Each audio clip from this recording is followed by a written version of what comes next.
While well-intentioned, the Affordable Care Act poses a serious threat to my business's ability to continue providing a fun, enthusiastic work atmosphere and quality jobs for people who want them and deserve them.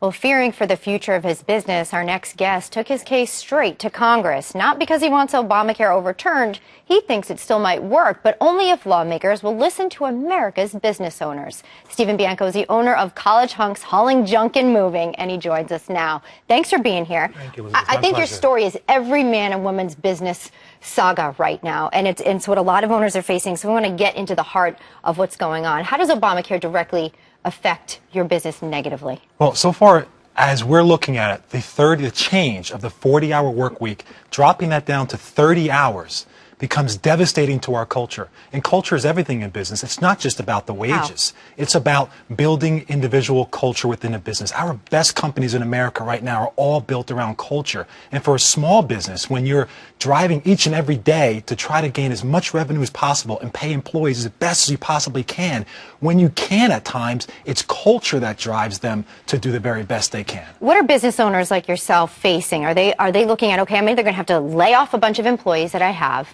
under 50 employees or maybe 60, or are you talking reducing hours? Reducing hours to those who need them and want them the most. And that's what becomes most devastating. And then it goes back to the culture. So here's someone that wants to be part of our environment, wants to work very hard, but then for a small business, it becomes unaffordable. What about the delay for employer mandates now? Does that help? It's a year. The delays, I call it sweet and nice. Okay. It's a Band-Aid.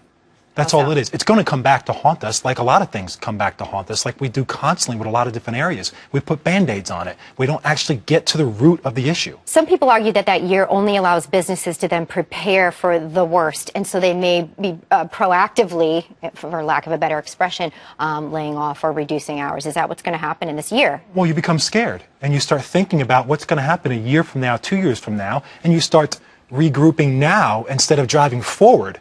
You start to pull back. So you get to put a line now in this week, so all the debates going on, negotiations back and forth. What would you ask for in the Senate? Do what Google would do. Get together, work together, bring great common interests of a lot of different people, a lot of different backgrounds, a lot of different beliefs. Bring those all together in Congress and come up with what's best for the people. What's best for your families? What's best for your constituents back home? Stop thinking about the next vote and start thinking about how we grow and how we become a nation again that's not divided, because that's all we're looking at right now. We're looking at a nation of division, and that's disgusting. Right. Stephen, thanks for giving us the heart of business today. You Thank certainly you so much. speak for so many.